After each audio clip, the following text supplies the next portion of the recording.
All right, we got a lot to get through before the game tonight, so bear with me. We're doing Crossover Thursday, previewing the Steelers and your bold predictions here on the Locked On Vikings podcast.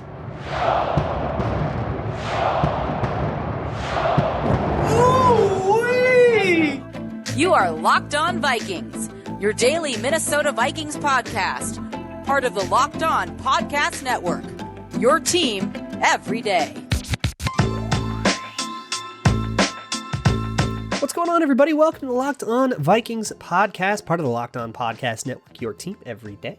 As always, I'm your host, your pal, and the kid you copied off in math class. My name is Luke Braun. You can find me on Twitter at Luke Braun NFL. Show is on Twitter at Locked On Vikings, and thank you so much for making Locked On Vikings your first listen of the day. Today's episode is brought to you by Stat Hero. Stat Hero is the first of its kind daily fantasy sports platform where it's you versus the house in head-to-head fantasy matchups, winner take all. Sign up for free right now at stathero.com/lockedon and use promo code LOCKEDON for a 100% deposit match. Today on the show, we are going to start with a conversation with Christopher Carter of Locked On Steelers. We're going to let him prime us on some things. I'll talk about the matchup a little bit and then get into your bold predictions. But we're going to start with that convo with Chris. So here's that. Christopher Carter here with Locked On Steelers. Hello, Vikings fans. Hello, Steelers fans. So it's my turn to ask you about the Steelers, and I sure am curious, but I guess I'm going to start with the quarterback. Sounds like this is now the last ride for Ben Roethlisberger. Do we believe in him? Is he cooked? Is he done? Or what does he have left? Ben Roethlisberger is it's definitely in the last rites. But I will say this: I don't think Ben look, there's no hiding it. Like when it came out, when Adam Schefter was like, "Hey," so he's telling other people like, "No, Adam, we really didn't see that coming." When it was clear when he's falling on his face as he's throwing passes sometimes. But I will say this. Ben Roethlisberger isn't some, weaponless guy. He's not a guy that's just he can't make plays anymore. But he's also you've seen how he's played throughout his career, right? He's never been the extra cerebral quarterback. He's always been instinctive. He's always bought more time and then made plays like, oh, I could just make that play. He can't do that part anymore all the time. He can't just take hits, throw them off, and then throw a 50-yard bomb. He has to be smarter, and he hasn't. He's still not that cerebral guy. But what I see out of Ben Roethlisberger is if you give him good one-on-one opportunities, he'll be able to hit them. You saw that last week in the fourth quarter against the Ravens when he led them to 17 fourth quarter points. He led them to, I think, 24 fourth quarter points or 27 fourth quarter points against the Chargers. He's been a guy that's been starting to feel himself later, but a lot of this has to come from leaning on his weapons. That's the reason they got Najee Harris, the reason they got Pat Freiermuth. They wanted to give him opportunities to just say, hey, get it to this guy, let him make the people miss. That's been the bottom line for Ben Roethlisberger. He's not chucking the ball 50 yards down the field all the time anymore. He's looking to say, hey, catch this ball, run, beat the guy in front of you. Don't make me have to throw this ball 40 yards more than like 3 times a game. Got you. Yeah, the one-on-one thing scared me because the Vikings have struggled in like one-on-one deep shots with DPI. And so I feel like take your DPI over. Okay, one more quarterback question. When Roethlisberger retires and the Vikings trade Kirk Cousins to the Steelers, should we draft Kenny Pickett? No, don't you do that over here. No. We just did a whole segment about Kirk Cousins and how you're scared of him. No, that's your guy. You keep Come on, you take on. We'll take some of the money on. You get like 25 mil. We'll take 10 million extra on. We'll be in rebuilding mode anyways. You know what? We'll take the 10. You take the 25. That sounds a lot like a fair deal. What you asking me to putting Kirk Cousins on me? To get out of here with that, Luke. Yo, come on. Hey, so you know what Kirk Cousins used to say? You like that? I don't like that. That's where. There you go, right there. Shh. Okay. In all seriousness, weapons, right? You mentioned Najee Harris and Freiermuth, but honestly, I'm a little more worried about the outside just because of the way the defense has been struggling this year. So tell me about Chase Claypool, Deontay Johnson. I mean, who's the big play? Are those the big play guys, or is this somebody else? No, it's mainly Deontay Johnson. Chase Claypool is still a guy that when you get the ball in his hands, he's dangerous because he is fast. He's tall, he's fast, and he is strong. Like he has it. But Chase Claypool does this thing where he jumps when he doesn't need to jump. Like you'll throw him a ball, it's like right here at his chest, and he'll still go up in the air and catch it. The Charles Johnson. Yeah, we're familiar. Yeah, exactly. And we're just like, huh? Why'd you do that? But again, second year player. This time last year when Deontay Johnson is in his second year, everyone was looking at him like, what are you doing? Like you're dropping all these passes. But Deontay Johnson is the true weapon of this offense. He was the drop king last year. I think he had like 14 or 17 drops or something like that. I think he has 3 on the season right now. He leads the team with 916 receiving yards, 6 touchdown receptions. He is a polished route runner, and he is dangerous with the ball in his hands. He's the closest thing that they've had to an Antonio Brown since Antonio Brown has left, simply because of his shiftiness. He completes his routes, and now he's catching balls in traffic. He's very hard to press because of how shifty he is off the line of scrimmage. That's the guy that if I'm the Vikings, I circle him and I say, do not let this man beat you, because if he does, Ben Roethlisberger, with his arm at the state that it is, he can still get the ball out there, but he much prefers the more college open you can get. That's what he wants to do, because he knows that sometimes that ball will come out and it'll flutter a little bit, and if it's tight coverage, it's more likely to get picked. But Deontay Johnson, he gets such good separation. I mean, Marlon Humphrey, I'm not here to make fun of anyone for getting hurt, but the reason he got hurt and he's now out for the season, the Ravens' top cornerback, is because on a touchdown play, you saw Deontay Johnson go inside, stop really quickly, and go back outside. Humphrey reacted way too late and then had to dive to try and stop him, and it messed, and in the dive messed up his shoulder. And it was just, Johnson has become that good, where Marlon Humphrey used to be the guy that would take away the Steelers' number one guy. Yeah. Johnson took him out. So it's just, that's how good he's gotten, and he's become the go-to guy for Ben Roethlisberger. Very nice. I want to flip to the other side of the ball and check in on, I believe, the oldest defense in the league after the Vikings. How's it going over there? Are they tired yet? Well, here's the thing. They're trying to stay healthy. That's been the biggest problem. Yeah. They're really the oldest defense in the league. That's a second oldest. I thought so. I might be wrong. Okay, so I think that might have been a factor a couple years ago, but they have really put in a lot of youth on this defense. Joe Hayden is old, yes. Cam Hayward is old, yes. But Tyson Alulu hasn't played, since like week 2. And I think he was part of that last I saw it. He's like 35 years old, so he like kind of ups the ante a bit there. But I mean, the thing is they're trying to find continuity. Now they do have the best defensive player in football in T.J. Watt. He's just a menace. 16 sacks in 10 games, and he just keeps getting better. He did 3.5 against the Ravens last week. He is the record there. But what they've been looking for is role guys. Minkah Fitzpatrick, still an elite safety back there. He's now on a interception streak. He's had 1 in each of his last 2 games. But they need guys to fill in. Cam Hayward's been phenomenal, but they, without Stephon Tuitt, he's been gone all season long. He had 11 sacks last year as a interior defensive lineman. They were struggling to find an answer. They thought it was Isaiah Buggs out of Alabama. He hasn't really worked out. But last week they went and got Montravius Adams, a practice squad guy off the Saints, and he was huge against the Ravens. He was taking on double teams, and that's been the biggest factor, is that Devin Bush, who came off his ACL injury this year, he had started really hot, played really well against the Bills, and then ever since then he's just fallen off a cliff. But it was because, in my estimation, a lot of offensive lines were getting to the second level and hitting him so much that it was like, I can't be the speed factor that I want to be. In this last Ravens game, he didn't have a great stat line, but you saw him cutting off plays a lot more often. The Steelers need those role players to fill in. They did that job against the Ravens. That allowed Minkah Fitzpatrick to have an interception, T.J. Watt to have 3.5 sacks. Heck, Chris Wormley had 2.5 sacks, and he's a former Raven. So they still have the playmakers, but to allow the playmakers to be playmakers, they need the role players to step up. If I'm the Vikings, I'm looking at trying to find ways to use Justin Jefferson, to get him matched up with Ahkello Witherspoon. He had a good week last week against the Ravens, but you look back and they haven't really trusted Witherspoon too much, and he will most likely start this game after after Joe Hayden. He'll still be out for like a 3rd or 4th game in a row. Cam Sutton's a much more responsible cornerback. He's been more comfortable on the outside. So if I'm the Vikings, I'm going right at Ahkello Witherspoon, but it's going to be a question. Can the Steelers role players play like they did last week? If they do, this defense will have a chance to make big plays. Gotcha. Yeah, that is, it's been a really interesting thing for the Vikings, is trying to get opportunities for Justin Jefferson. They targeted him 14 times last week. So they did it last week, but there have been times where he goes with like 5 targets. And the other team can just kind of double him all day and the Vikings just fall apart. So it'll be interesting to see if the Vikings can find a way through all that, especially with, I guess there's going to be a lot of pressure in this one. We still have some talk to do here. That's going to be all that's going to be on my show on Locked On Vikings. But for Vikings fans, go check out Locked On Steelers and you can find the rest of this conversation. So let's debrief on some of that.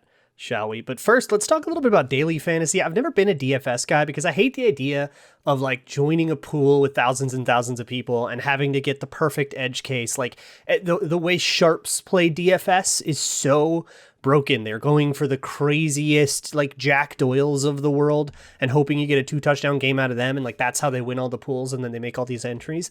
I hate that format. It's not fun to me. But what is fun is, let's say you could play daily fantasy, pick a lineup on a budget, the kind of regular salary cap format, but just play against the house. That is what Stat Hero does for you. They show you their lineup before you play head to head, and you just have to beat that.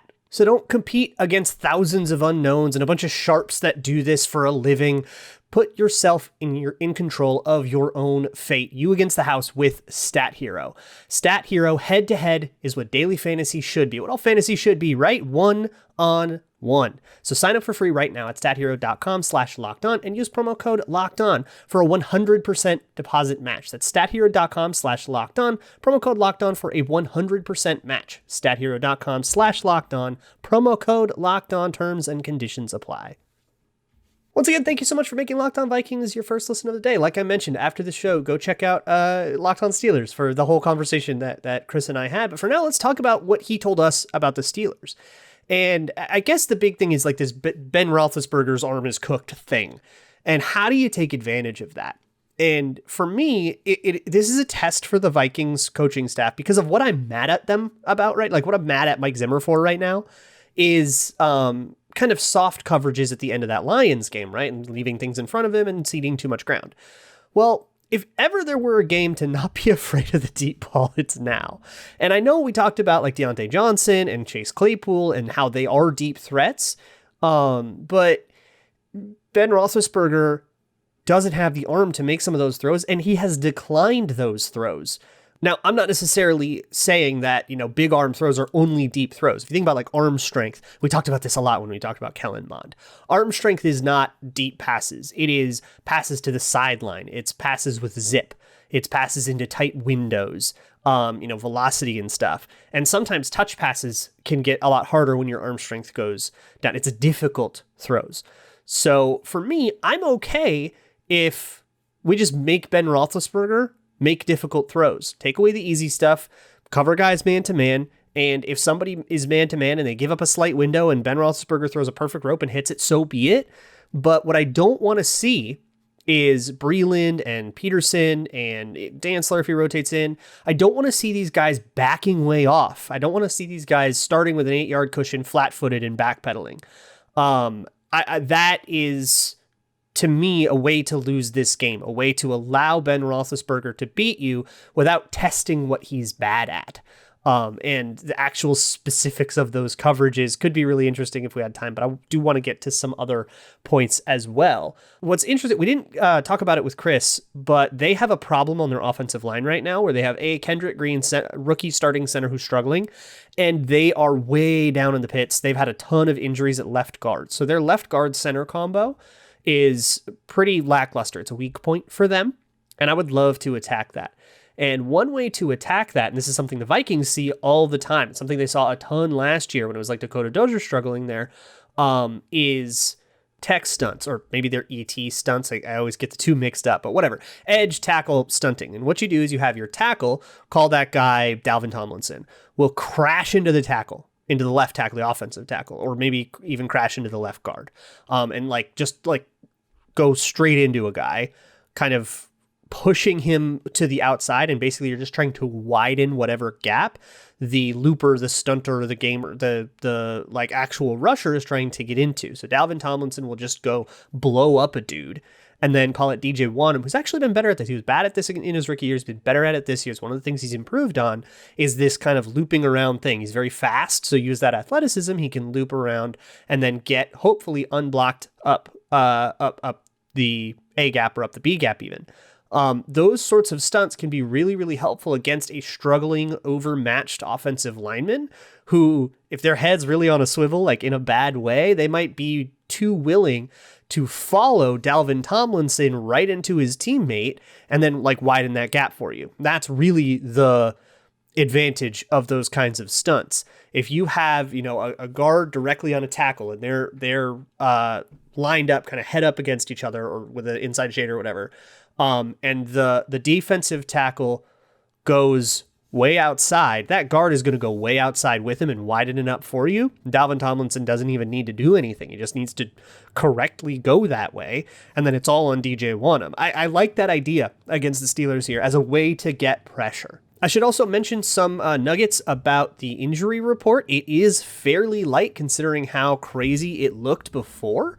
Most interestingly, I guess, is Dalvin Cook is questionable for this game. We were pretty sure he would be like a full-on out, but he's a questionable. I still don't feel great about his chances to play, but the fact that he actually practiced on Tuesday and Wednesday and is questionable is pretty encouraging. Now, Adam Thielen out, Christian Darrisaw out, so it's going to be really difficult to get Justin Jefferson his targets. He is the only player on the team right now. I mean, there's KJ Osborne, who's fine. Tyler Conklin's whatever. I guess you could check down to running backs or whatever. But it's like Dede Westbrook's, whoever. No Adam Thielen means Justin Jefferson's going to get a lot of attention from the defense. So this is going to be a game where you can't just go like force 15 targets to him and then call that your offense. I hate to say it, but you're going to have to find something else because the Steelers do that. They will take your number one option away and they'll commit pretty heavily to that. So there will be opportunities elsewhere if the Steelers want to do what Chris Carter said in our conversation, give him the Minkah Fitzpatrick treatment. Have the safety cap over the top of him or bracket him or even double him. Like they will do that. And so without Adam Thielen, they will have to find some other way to get offense. And maybe that's a running game, and we'll see if Dalvin Cook's there. Obviously, that's going to matter. But otherwise, outside of those guys, Cam Bynum is also questionable, as is Blake Lynch. But Barr and Kendricks are not on the injury report at all. They'll play. So will Bashad Breeland and Mackenzie Alexander and Patrick Peterson, all of whom were on the injury report for their own reasons, but ended up full participants throughout the week. So that's a few nuggets of, preview analysis on the Steelers. 3 things that I want to focus on here. I want to see some stunts. I want to see a way to attack the Steelers without blitzing because their interior is struggling. I want to see the corners play aggressively. I want to see them really dare the Steelers to beat them deep, dare Ben Roethlisberger to cash checks with that arm. And then I want to see the Vikings do something that isn't just Jefferson. Hashtag just Jefferson. I don't want to see, if you get a 15 target Justin Jefferson game and he gets 200 yards or whatever, that's phenomenal. I just don't think that that's going to be in the cards in this game. And you have to have a little bit more multiplicity than that. I do want to get to your bold predictions, but first, Super Bowl 56 at SoFi is less than 100 days away, and On Location, the official hospitality partner of the NFL, is the only place to score a once-in-a-lifetime Super Bowl ticket and experience package. Select your exact seats and choose from the elite experiences featuring an exclusive pregame celebration with NFL legends, 5-star LA hotels, and food by the great Wolfgang Puck. Visit onlocationexp.com/SB56 for more information, or search Super Bowl On Location. That's onlocationexp.com/SB56, or search Super Bowl On Location. I also want to talk to you a little bit about Grambling. I love betting on Thursday Night Football, and I did take a couple of props here. BetOnline just redesigned their whole website, so you can use their new player prop apparatus. You can use their live betting module and stuff. Those are really, really cool things. You can bet on pro college football, college playoffs or whatever. You can bet on hockey, basketball, whatever's in season, whatever's going on, even like UFC or boxing or your favorite Vegas casino games. For me, I'm looking at that Justin Jefferson 7.5 receptions prop bet for Thursday night. I'm a little torn on it because with no Adam Thielen, you would think that they're going to force the ball to Justin Jefferson a lot, but also the Steelers are going to be really keen on taking that away. And maybe this ends up being one of those games where he gets 4 catches and we're all screaming our heads off about it. I don't know what to make of it, but if you think you do, you can head on over to betonline.ag, bet a prop like that or just the spread or over under or whatever the normal stuff is. And enter promo code LOCKEDON, LOCKEDON, when you sign up, and BetOnline will match your first deposit 50%. That's a 50% welcome bonus. Whatever you put in as your first deposit, half of that plopped into your account as free play money. So head on over to betonline.ag, use promo code LOCKEDON to get signed up and get a Grambling. BetOnline, where the game starts. Are you ready to get bold? It's time for the bold prediction segment. This is where I got your crazy spiciest takes, and we got to go check on that for the Lions game, and then we'll talk about the ones for the Steelers game. I got a few extras, so we're going to have to whip through these quick. The first one, we're going to go back to last week and the bold predictions for last week, see if any of them cashed. The first one came from Chris, who said, neither of the players with the most rushing yards on either team will be a running back. We were still like reeling from the San Francisco game, weren't we? Unfortunately, neither thing cashed. Alexander Mattison had 90 yards. Jamal Williams had 71 yards. Those are the leaders for either team. Legend of Korra said that there would be 5 lead changes in the last quarter. I think there were 2, right? But honestly, this one felt like in spirit, it really had a good chance. Jorge Regula said a 21-17 Vikings win, but with 0 touchdowns on offense and no field goals. So there were no weird scores for the Vikings. Too few scores in general, I would say. Seth Tupel of Locked On Wild said that there would be 31 combined penalties.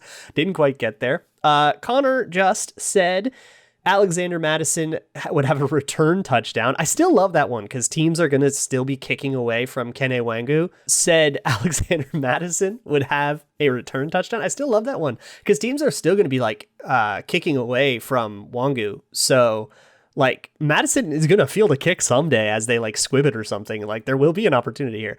And then Kyle Slaby had a whole big thing about Jay Feely talking about like kicker woes and stuff. I don't think that was in the broadcast anywhere. Correct me if I'm wrong.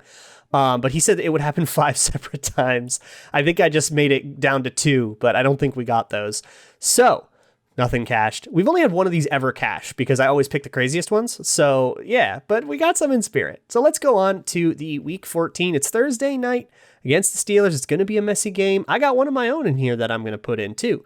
But let's start with King Squeaks, who said that there would be 2 or more double fumbles. And he specified that it would be like offense would fumble, and then that's recovered by the defense, and then in that recovery, the defense fumbles, and then that's recovered by the offense. And then he said, I'm doubling down on the specifics. So I like would have given you if like the offense fumbles, and then the defense fumbles, and then the defense recovers that fumble or whatever, I probably would have given that to you. But if you're going to be on the specifics, if it has to be offense fumbles recovered by defense, and then on the return, defense fumbles recovered by offense, that has to be clear possession too. That can't be one of those things where he like scoops it up and then as he falls, he goes. That needs to be like a clear possession that results in like a fresh set of downs for the offense. And that's probably like the ref has to rule that was possession and then possession back 1st and 10 offense. Nick Howard said that Big Ben would have more rushing yards than the entire Vikings team. That's incredible because I don't think Big Ben rushes a lot at all. Like he hasn't gotten more than 5 yards rushing once all season. So for this to cash, it would have to be one of those really embarrassing things where like the Vikings get down really early and they were at like -2 yards on the first drive, -2 rushing yards. Like they went 3 and out and then they went down early because of some catastrophic turnover touchdowns or something like that. And then they're chasing the game the whole time. And then they end the game with like negative rushing yards. And it's like a huge meme. Like that feels like what would have to happen for this to cash, which would be pretty funny.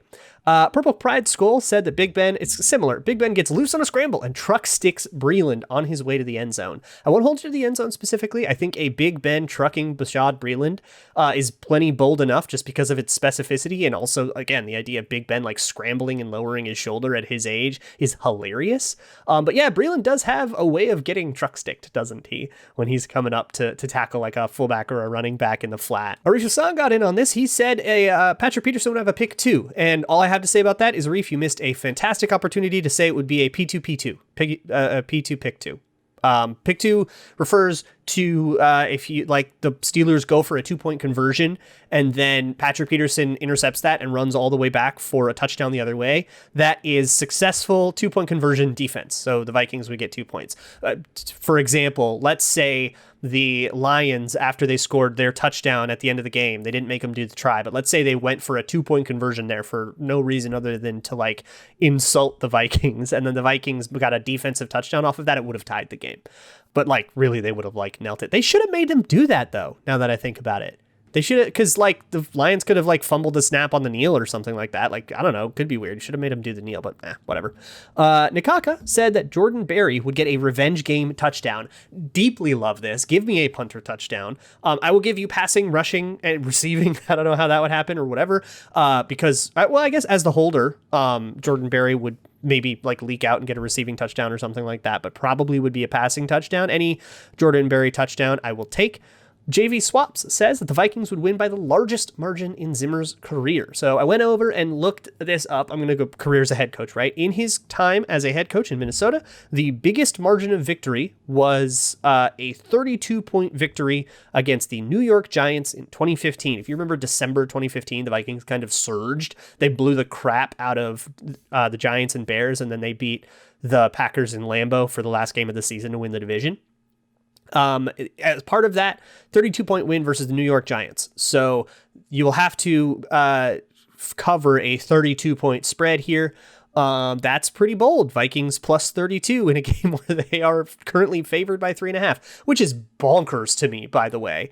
That is the market actually saying that the Vikings would be favored by a half point on a neutral field directly after. Like, that's insane to me. I don't know. Maybe the market knows more than I do. I guess the market knows more than I do. They make money and I lose it gambling. Nerman had a 2-part tweet, and I'm not going to respond to the second part of it. He said that the first part of it was that CJ Ham would rush for at least 35 yards and score a touchdown. This could be a receiving touchdown. You didn't specify, so good job. 35 yards rushing for CJ Ham, I believe, would be a career high for him. He did have the 30-yard run the one time, but I think that was his only rushing in the game. I'm actually going to look that up live. Yep, Carolina is his career high. That's 30. So he'd set a career high with 35 yards, and then, of course, getting the touchdown would be a big CJ Ham game. I could see the touchdown. Again, this is one where, like, we might not see a lot of Justin Jefferson because the Steelers are going to commit hard to taking him away, like, schematically, making it not matter that Justin Jefferson is good. Somebody else has to have those. Like, if I could right now, I can't yet on Bet Online, but I'm sure I'll be able to right before kickoff. I am taking CJ Ham's reception prop over because it's too funny not to. And then I'm going to throw my own hat in the ring here because of the stuff I said about stunts. I am going to say that DJ Wanham will get 2 unblocked sacks, 2 or more unblocked sacks. And the way I'm going to, the standard I'm going to hold myself to is not a hand on him. This is not like a running back can't come over and get him. If a guard touches his jersey, it doesn't count. I mean, fully unblocked directly into the quarterback, and it's going to happen at least 2 times with DJ Wanham specifically. So that is what we're going to do here. Again, Vikings 3.5-point favorites going into this game. They're wearing their primetime purple. Hopefully it'll be a fun game. It won't be the big stinker I was joking about with Chris Carter. Go check out Locked On Steelers. Go check out the Locked On Bets podcast as well with your boy Q. Chris is Locked On NFL co-host on Fridays. They're going to talk about gambling with handicapping expert Lee Sterling. Help you get your gambles straight. I will see you on the other side of this total slop fest of a game between the Vikings and Steelers. It's going to be Checkdown City, and I guess I'm here for it whether I like it or not. Whatever it is, we'll pick up the pieces tomorrow. I will see you then, and as always, Skol.